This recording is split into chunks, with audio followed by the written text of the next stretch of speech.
阿姐心善救了落难的齐贵妃，不料事后她却反咬一口，说阿姐谋害她，皇上只挥了挥手，一家人就丢了性命，而我却因贪玩未归家，躲过一劫之后，我改头换面入了宫，明日宫中要召开百花宴，齐贵妃要的衣裙却迟迟无法交差。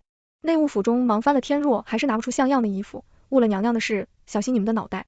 说话的人是齐贵妃身边的心腹大宫女芍药，齐贵妃原名齐芳婷，是当今圣上最宠爱的妃子。她是太傅之女，与皇上不仅有青梅竹马之情，还有师门之意，感情甚笃，荣宠无限，因此被丢了一脸衣裙的内务府总管根本不敢流露出一丝不快之色，只能小心赔罪，还请芍药姑姑再宽限咱家半日。你的意思是让贵妃娘娘等着你了？芍药下巴上扬，眼神轻蔑傲慢，下官不敢。看着内务府总管汗如雨下的模样，一向不爱出头的我捧着一件衣裙上前，姑姑，奴婢这里还有一套衣裙。芍药吊着一双三角眼，上下打量着我，你算个什么东西，也敢争着出这个风头？我面色不变，只是捧着衣裙放到她眼前，还请姑姑过目。芍药看见我的动作，觉得受到了挑衅，刚要训斥，却面色一变，还是伸手接过了衣裙。你熏的是什么香蝶掌？随风飘散，可以来蝴蝶。我后退一步，恭敬回答。芍药看着也是狼藉，终究还是拿着我的衣裙回去交差。若是出了什么差池没，你是问我藏起被针扎的红肿的手指，低下头勾起了唇角，不会有这个机会的。隔日的百花宴，齐贵妃果然穿上了我的衣裙。献舞花园中，裙摆纷飞，暗香涌动，无数蝴蝶翩翩共舞，一时间人比花娇，仿佛仙子下凡，一舞惊四座，仙姿压群芳。皇上更是早早结束了宴会，抱着齐贵妃回了芳华宫。爱意见浓春，丝荡鸳鸯袖，被翻红帽。第二天一早，我被带到了齐贵妃的面前。一夜恩泽后的齐贵妃面色红润，正在芍药的伺候下梳洗。你叫什么名字？我跪地低头回，娘娘，奴婢引草。齐贵妃饶有兴致，你的制香术是谁教的？我语气平静，眼中的恨意是奴婢的母亲，但她已经过世多年了。齐贵妃并不在意我的回答，正摆弄着皇上新赏赐的东珠，拳头般大小，发出荧光泽，华丽又虚幻。本宫此次多亏了你，想要什么奖赏奴婢不敢。这句话倒让齐贵妃转过头施舍给我一个眼神，抬起头来，让本宫看看。我抬起头，直视齐贵妃的眼睛，看着她的表情，从好奇变得阴沉。制香的本事不错，就是这双眼睛生的着实令人生厌。她还未等我回话，早就看我不顺眼的芍药一步上前，重重的扇了我一巴掌。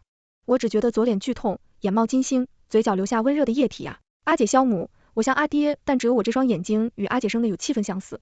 奴婢这就把人带走，不让这件婢惹娘娘心烦。芍药的指甲深深陷入我手臂的皮肉之中，将我向外扯去留，扶着她的手，别耽误了制香。齐贵妃冷漠的声音从背后传来，这是让我留下来的意思。芍药动作一顿，掐着我的手更用力了些，剧烈的痛楚从手臂传来，我的眼底却浮现出一丝笑意。这次我赌赢了，我阿爹是个穷书生，阿娘却是制香世家的嫡女阿娘。为了爱情，不顾家族的反对，同阿爹成亲生下了阿姐和我。我们一家四口住在清源山下，生活清贫却也十分幸福。我生性活泼顽皮，不似阿姐，沉稳端庄，每天都闲不住，总往山里跑。山中林深草密，一日下来难免会刮蹭受伤，阿姐从来都不会训斥我，只是温柔的为我上药，拉伤口提醒我下次小心。阿爹则是会将我花脸狼狈的样子画下来，放在一个木箱中，那里是我和阿姐从小到大的点点滴滴。傍晚时分，阿娘总是从厨房端出可口的饭菜微信，笑着招呼我们用饭。饭后，阿姐和我就会用我白日里找到材料，在阿娘的指导下制香。那是我关于家的全部记忆，温暖美好，却仓促短暂。那一日，我贪玩向山中走得深了些，阿姐且见我迟迟未归，出门寻我，却捡回了一个受伤的女子，她便是随皇上一同南巡的齐贵妃。阿姐生性善良，将她带回家中包扎照顾阿弟，阿娘也热情招待齐贵妃，十分感动，表明身份，说她与皇上情深意重，很快就会有人来寻她，并承诺事后必有重谢阿爹。阿娘对重谢不感兴趣，他们只想寻回我这个未归家的女儿，然而还不等出门，就被一队兵马堵在了院内。手之人正是当今圣上齐贵妃，所言非虚。皇上果然十分重视她，一见到人就将她揽在怀中，看着她的伤口，十分心疼皇上救命。他们为了钱财将臣妾诱骗至此，怕臣妾逃跑，还打伤了臣妾。若非皇上来得及时，臣妾恐怕就再也见不到皇上了。齐贵妃哭得梨花带雨，伸出手指向我，一脸惊讶的阿弟阿娘，为什么阿姐不明白，为什么有人能变脸变得如此之快？明明前一秒还满是感激，后一秒就能一脸惊恐，颠倒黑白。然而他们注定听不到回答，也不会有人听他们解释。皇上震怒，不过挥了挥手，一家三口就被一箭穿心，待我一身伤痕归家之时，留在原地的只有一片火海。我喊到喉咙失声，哭到眼泪流干，却无济于事。我甚至无法为他们收敛骸骨，因为只剩下一地灰烬。若非邻居家的孩子吴健看见了事情的经过，我早已去追随家人去地下团圆。半年后，我化名引草入宫，腐草为营，野火烧不尽，春风吹又生，我绝不会放过毁了我人生的人。齐贵妃说留我一双手，芍药果然听话不过半日。我浑身上下除了这双手没有挖好的地方，但无论她是否愿意，我还是留在了芳华宫。齐贵妃日常的用香都交给了我，因为齐贵妃不洗一个我的眼睛，我不能近身伺候，只能住在宫中角落任人奚落，但这都不算什么，毕竟从那日起，我的人生就只有一个目标，什么也无法动摇。转眼间1个月已过，齐贵妃仍没有召见，我的意思却也不再时时找人盯着我。一天夜里，趁着宫人熟睡，我走进了皇宫西侧的万霞宫。入宫3年多，我早已对各方之间的关系了如指掌。万霞宫中住的是淑妃，整个后宫中唯一曾经怀过当朝皇嗣的女人，当然也只是怀过那个孩子，并没有成功生下来。淑妃是宰相之女，一入宫就被封妃，很快便有了身孕。齐贵妃虽为皇上挚爱，但因多年无子，迟迟不能封后淑妃的孩子，使淑妃直接成为了皇后之位最有力的竞争者。然而好景不长，怀胎5个月时，淑妃因齐贵妃养的猫受到惊吓，落下一个已然成型的男婴，淑妃悲痛欲绝，元气大伤。但皇上竟只是下令杀死了那只猫和喂养猫的宫女。齐贵妃因管人不力，禁足半月，可以算是毫发无伤。自此以后，万霞宫与芳华宫便势如水火。淑妃见到我不屑地开口，齐芳婷身边什么时候有你这么个人了，说吧，那个星号又有什么把戏？我摇了摇头，我是来助娘娘的。淑妃仿佛听到了天大的笑话，助我凭什么信你？因为敌人的敌人就是朋友。我将外衫脱下，露出伤痕累累的身躯，新旧伤口纵横交错，冷不丁暴露在空气中，血腥气息蔓延。淑妃神色一顿，随即嗤笑一声，就凭这个？我深知淑妃入宫多年，见过太多的下作手段，并不容易打动我。青龙一山送上一物百花宴，那日齐贵妃用的是我织的香淑妃面，果然被挑起了兴趣，让身边侍女接过手中的东西仔细查看。听我说完功效，淑妃嘴角露出嘲讽的笑意，如此对待有功之臣，确实令人寒心。我垂下眼眸，沉默不语。将仇报自私自利，齐芳婷一直都是这样的人啊。那天我在万霞宫待到了深夜，不过几日，宫中就流传出了淑妃在莲花池边舞剑，有的一池锦鲤翻涌，共同跃出水面的消息。听说那天淑妃舞剑气势磅礴，锦鲤飞跃，满目金光，实乃大吉之兆。当天夜里，边疆就传来捷报，我军大败敌军无数的珍宝，流水般的被送进万霞宫，皇上更是龙心大悦，夜夜留宿。一时之间，淑妃的风头再一次隐隐压过了独得圣宠多年的齐贵妃。齐贵妃终于坐不住了，召我进了寝殿。她刚一进屋，一个茶盏就迎面而来，砸在了我的额角，一股温热流下。我没有伸手去擦，眼神扫过一旁幸灾乐祸的芍药，径直跪在地上。你个废物，你不是会制香吗？怎么能让万霞宫那个食人牙慧的东西压在本宫的头上？齐贵妃的声音尖锐，怒气冲冲，不复初见时的端庄沉稳。奴婢无用，请娘娘恕罪。我闻着屋中萦绕的淡淡香气，嘴上求饶，心中却闪过快意。香料相合可以带来益处，香料相克自然也会产生毒性美。种香料能在这宫中使用，自然不会有什么问题。但若长期组合吸入，就能产生意想不到的效果，易怒易躁，直到控制不住自己的脾气，这只是第一步而已。娘娘淑妃此举着实有些蹊跷，平日里也不曾听闻她有如此本事，定是有人推波助澜。芍药意有所指的看向我的方向，眼中恶意闪现，齐贵妃冰冷的目光射来，似乎想要看穿我的内心。她接过芍药递来的，长在我的和脸庞轻轻滑动，声音轻柔却带着刺骨的寒意。银草是你吗？脸颊上冰凉的触感让我有些恶心，只能将头埋得更低。奴婢不敢，还望娘娘明鉴。然而长鞭还是落在了我的背上，倒则勾起血肉，钻心的疼痛让我趴在了地上。这只是一个警告，你要知道背叛本宫的下场。齐贵妃的声音很厉，高高在上，有些不真切。奴婢明白。我攥紧双拳，将喉头的血气咽下，努力控制声音中的颤动。皇上驾到！听到门口的通传，我心中一松，唇角上扬，果然来了好戏即将开场。跟着皇上一起前来的还有淑妃，她一进门就看到了血泊中奄奄一息的我，4时吓了一跳。七姐姐怎么如此暴躁，满地血污也不怕冲撞皇上？齐贵妃显然没料到皇上会突然过来，神色微变，但看见跟在一旁的淑妃，顿时怒气横生，语气不善，不过是教训一个犯上的奴婢罢了。皇上是真龙天子，怎会被一点点血光冲撞？淑妃，你到底安的是什么心？淑妃对她话中的挑唆并不在意，挑眉反问，原来还知道皇上是95之尊，那齐姐姐还敢撒下弥天大谎，欺瞒皇上？齐贵妃神情一怔，皱眉道，你胡说些什么？我胡说？4年前你同皇上南巡失踪的那一日，到底去了哪里？淑妃目光灼灼，盯住齐贵妃的眼睛这边，是那天夜里我在献香之后告诉淑妃的一个秘密，齐贵妃最想隐瞒的秘密，也是我家人无辜惨死的原因。齐贵妃果然面色大变，委屈的看向皇上，皇上，您是最知道当年事情经过的，怎么能听他信口胡言？然而往日对他最是宠爱的人，此时却闭口不言。看着齐贵妃目光复杂，齐贵妃面上虽然还能保持冷静，我却能从下面看到她袖口中的手紧紧攥拳，她慌疯了，看来姐姐是不见棺材不落泪了。淑妃招了招手，一个5大3粗浑身伤痕的男子被押了上来，不知姐姐可还记得此人？我看着齐贵妃的面上有委屈、愤怒变成惊恐，心中却没有多少痛快，反而是无尽的悲哀。当年齐贵妃因与皇上赌气，独自外出，被清源山附近的刘匪劫走，足足1日百般失落讨好，又用财物贿赂了看守之人才，寻到了机会逃跑，却又因不熟悉山中环境受了伤，若非被我阿姐搭救，早就重伤失血，暴尸荒野。然而在皇上带人寻来时，他却诬陷我爹娘和阿姐，这一切不过是为了自己的名声罢了。毕竟因美貌被刘匪劫走和因钱财被农户哄骗是完全不同，遭遇也是完全不同的后果。一个清白有污的女人，哪怕不会丢掉性命，也注定无法得到皇上一如既往的宠爱。可我的爹娘与阿姐呢？他们何其无辜，他们只是善良，只是救了一个人，却因这善良遭致杀身之祸。许是上天垂怜，让我遇到了一个身受重伤的刘匪，在他口中得知了齐贵妃的经历，而他正是放走齐贵妃的看守之人。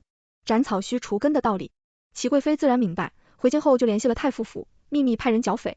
只有这人死里逃生，所以最后就下了他，把他的命留到了今天。看着齐贵妃惊慌的神色，我知道她认出来了。看吧，野草虽然卑贱，却是除不尽的皇上，这不过是贱民的一面之词，口说无凭，完全是污蔑。身居后宫多年，齐惠妃很快就反应过来，皇上没有直接下令处罚，而是将人带到此处，对峙就是还有余地。然而淑妃却如同早有预料般拿出遗物，齐姐姐可还记得这只簪子？那是一只9尾金凤簪，以金线和玉石为底，雕成了9只金凤凤头衔珠振翅欲飞，栩栩如生。因玉石为外邦进贡极其珍贵，全天下仅此一只。按照规制，这只簪子只有皇后才有资格佩戴，却被皇上破格赏给了齐贵妃。曾经的荣宠，如今的罪证，这正是齐贵妃贿赂那刘匪的东西。齐贵妃神色一顿，没有想到这么多年过去，那人竟还能留下簪子没有变卖，当然不会是我在那刘匪手中买下的簪子，算他一条性命。我知道簪子在我的手中毫无价值，而且一旦现世就会遭来杀身之祸，所以我把它交给了能够发挥作用的人皇上。看着齐贵妃发白的脸色，心中的6成怀疑如今已有了8分确信，失望与背叛的滋味涌上心头，当即脸色涨红，怒声呵斥，你还有何话说？事到如今，齐贵妃知道自己再否认也是无用，只能将事情认下。但毕竟与皇上相处多年，她最知道如何能让他心软。师兄平儿也是没有办法平儿做，这一切也都是为了师兄嘛。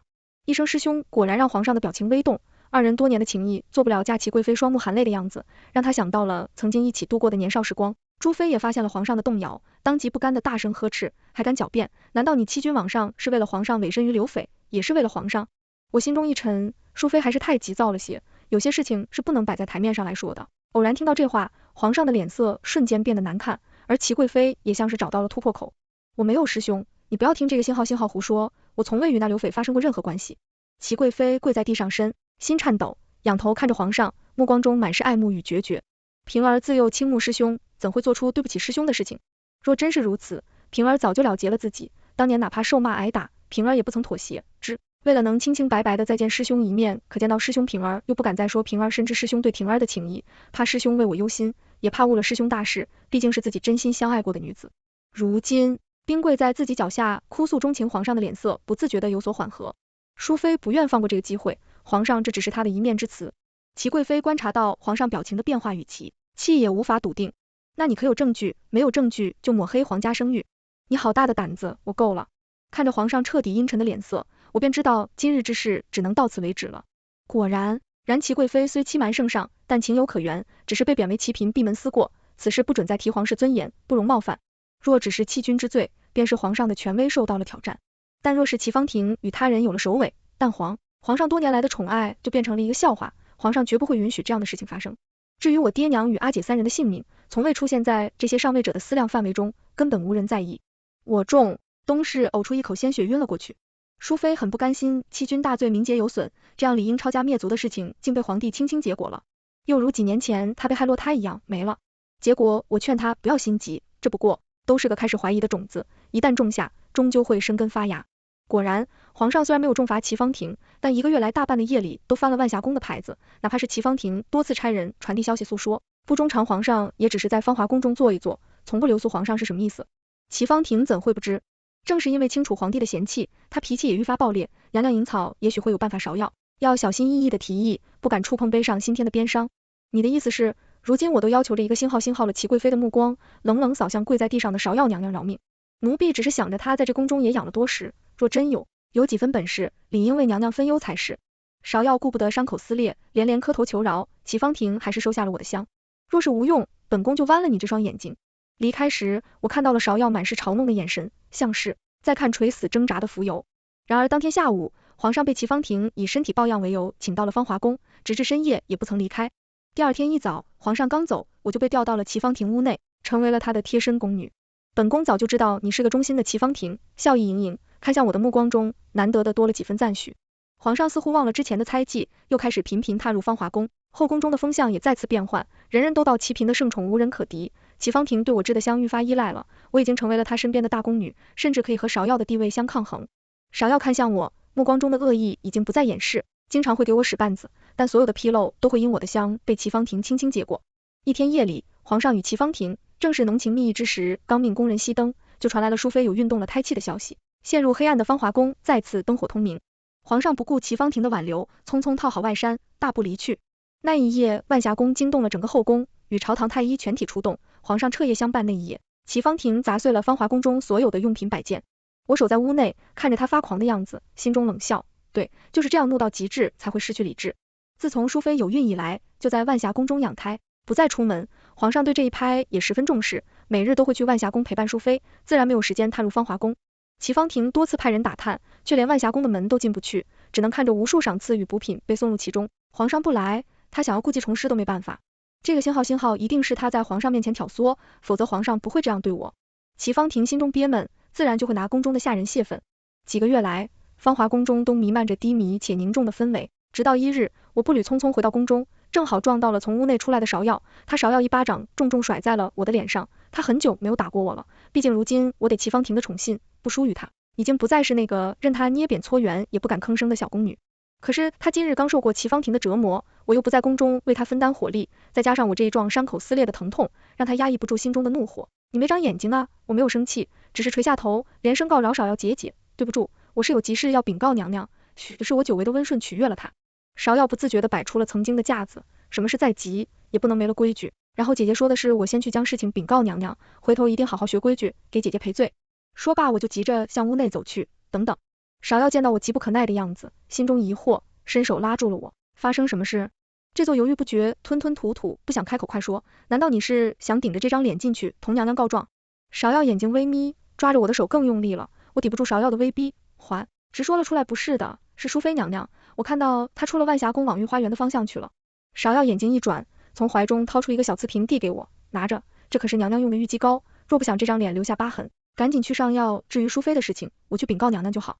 她留下一个为我好的眼神，转身就要回屋，可是我拉住了芍药的袖子，有些不情愿，怎么你还不领情手？调料升高了，声音眼中威胁意味明显。你要知道，无论你做什么，我才是娘娘最信任的人。多谢芍药姐姐，我似是终于认清了现实，无力的松开了手。果然芍药进屋没过多久就渴，跟着齐方婷又匆匆的去了御花园。我默默的从角落里走出，远远的跟在后面。齐方婷并没有找太久，就在湖边发现了对众多太监宫女拥护在中间的淑妃那众星捧月的样子，让齐方婷嘴角勾起冷笑，大步上前，两人不知说了什么，就见到淑妃吩咐跟随的众人退开，身边只能留下一个贴身宫女。不过半晌，湖边就传来齐方婷激烈且满怀怒气的声音，接着一声惊呼，淑妃落水了。远处的人群大乱，纷纷赶去湖边救人，在众多奔忙的身影中，我看见了一抹明黄色的衣角。炎炎夏日，阳光万里，万霞宫中人来人往，却气氛十分冷凝。你好大的胆子，淑妃是皇上亲手抱回来的，那苍白的面容和裙摆下的刺目的鲜血都令他惊目，已然等不到太医的诊脉，结果就开始问罪。不知是因为淑妃的落水，还是皇上的质问齐妃。方婷脸色铁青，她跪在地上，脊背挺直，带着委屈与不甘。皇上明鉴是他自己落水，与臣妾无关。皇上嘴角勾起薄凉的笑意，你是说是淑妃自己跳入湖中，残害皇嗣齐芳？张平伸手指向一开始就趴跪在地的芍药，事实就是如此。芍药一直在场，他可以为臣妾作证。够了！皇上一手挥落身旁的茶盏，上好的白瓷在齐方婷脚边碎裂，惊得他不由得哆嗦了一下，是你身边的剑臂深的手，你当朕是瞎了吗？齐方婷抬起头，望着盛怒中的男人，只觉得有些陌生，但仍在解释皇上是淑妃，他说自己头晕，让芍药扶他，怎么？你当淑妃身边的宫女是死的吗？皇上打断了齐方婷的话，看向他的目光已经带上了失望与厌恶。齐嫔，当初朕喜爱的是你单纯善良，而如今你竟如此阴险恶毒，到底是你变了，还是你一直都在骗朕？齐方婷从未从皇上口中听到如此无情的话，表情一僵，不敢再争辩，只能跪在地上求饶。师兄，是婷儿御下不严，但此事婷儿事先完全不知情，绝对与我无关，这是要弃车保帅了。跪在一旁的芍药猛地抬头，满眼的不敢置信，手脚并用地爬向齐芳婷的方向。娘娘，不是的，娘娘，你救救我呀！然而，她的呼喊声很快被一旁的工人堵住，拖了下去。我站在角落，看着芍药往日嚣张不可一世的脸上，如今满是京剧涕泗横流，而齐芳婷根本没有回头，只是直直地看向皇上的方向，想在他的眼睛中寻找宽容与安慰的影子。然而，他注定要失望了。曾经的他可以凭借皇上的片酬顺利脱身，但如今他与皇上之间的情谊早已不复从前，更何况皇上已经不再年轻，有没有孩子继承大统，对于他来说远比女人和情爱更重要。那一日，后宫再次变天，淑妃落水，虽保住了腹中胎儿，但终归受了惊吓，寒气入体，需要静养，其品管教不力，纵下伤害，皇嗣被贬为常在，无令不得出芳华宫。我看着不甘哭喊着的齐芳婷，露出了一个笑容，但是这还远远不够，齐芳婷这一次是真的病倒了。这大半年来，她的情绪大喜大悲，大起大落，身体早已失调，再加上这次皇上毫不留情的处罚，急火攻心，直接晕倒，醒来后就虚弱的下不了床。但她的身边已经没有了忠心的芍药，芳华宫的人早已对我马首是瞻。芍药给我拿水来，齐芳婷干涩的声音从床上传来，已然没了曾经的骄横与气势。娘娘，我提醒过你很多次了，芍药已经被你推出去抵罪杖毙了。我走进屋内，坐在桌旁为自己倒了盏茶，慢慢品尝。齐芳婷因我的话恢复了清醒，看着我的眼神十分阴沉，说起话来却底气不足，像一只没了牙的毒蛇引草。你好大的胆子，你就不怕？我告诉皇上。我将杯子放在桌上，后整以暇地欣赏着他的虚张声势的模样。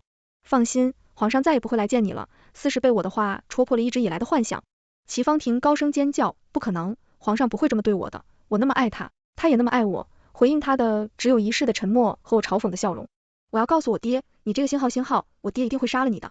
齐芳婷终于想起了自己太傅之女的身份，像是抓住了最后一根救命稻草。可惜其太傅现在已经自顾不暇了，这是我送给淑妃的另一份大礼。齐芳婷多年来独得圣宠，齐家早就把未来的皇位当做自家的囊中之物，行事自然张扬跋扈。5年前剿匪，动用的就是齐家豢养的私兵。我只是把消息透露给了淑妃，她自然会借助宰相的力量查个水落石出。齐家多年来过于强势，朝堂内外不满的声音很多，但碍于齐芳婷的圣宠，无人敢开口。如今齐芳婷已然失了圣心，在宰相的示意下，墙倒众人推齐家无数的罪证都被搜刮了出来，齐家鱼肉百姓结党营私残害同僚，意图谋反，事情闹大，皇上震怒，齐家被满门抄斩，齐芳婷也被赐了毒酒作为报答。淑妃把送酒的差事交给了我。当我端着毒酒走到齐芳婷面前时，她还难以接受现实不可能的，皇上不可能杀我，我们从小一起长大，我们感情那么好，他说过要立我做皇后的，他不可能杀我。看着齐芳婷歇斯底里的样子，我轻轻放上了最后一根稻草，忘了告诉你，淑妃已经诞下了皇子，今日就是封后大典，不可能，皇上怎么会立那个星号为皇后？齐芳婷崩溃大喊，像是终于反应了过来，用怨毒的目光看向我，都是你做的对不对？是你帮了淑妃，是你陷害我，为什么这么对我？我冷冷看向他，当年在清源山，你可曾回答过我的爹娘和阿姐？清源山齐芳婷的眼神出现了一瞬间的迷茫，似乎在回忆在什么，随后又哈哈大笑了起来。你是那个星号的妹妹，怪不得我一见到你的这双眼睛就恶心，你这双眼睛和那件人生的一模一样。齐芳婷双目猩红，声音阴毒，你知道吗？我本来没想杀她，可谁让她生了一双让皇上夸赞的眼睛？凭什么？我明明才是皇上最爱的女人，他的眼里只能有我一个我早已死了的心，仿佛出现了一个破洞，疼得让我弓起了身子。原来爹娘和阿姐真正的死因竟然如此可笑。仅仅是因为皇上的一句夸奖，我伸手捏住了齐芳婷的下巴，将毒酒灌了进去，看着她挣扎的样子，只觉得无比悲凉。放心吧，齐芳婷，我不会让你这么简单的死去。这毒酒不会让你即刻毙命，而是让你浑身发痒，不断生疮腐烂，直到剩下一具骷髅淑妃的封后大典顺利举行，她的儿子也被立为了太子，在后宫中的地位再也无人能够撼动。我向皇后讨论点，提前离宫，在走出宫门时，看到数位太医匆匆向宫中赶去，皇上突然吐血昏迷，我自然不会放过这个罪魁祸首，不是有他为齐芳婷撑腰，他怎会如此跋扈？是人命为草芥，皇后与齐芳婷都用了我制的香，其中的成分会和皇上用的龙涎香产生反应，长时间接触足以毙命，但这一切都和已经出宫的我没有关系了。我带着皇后赏赐的金银细软回了清源山，在老家的废墟上盖了一座房子。我会守护好我们的家，死了以后，我就同爹娘与阿姐一起成为这清源山的养料，孕育无数野草，生生不息。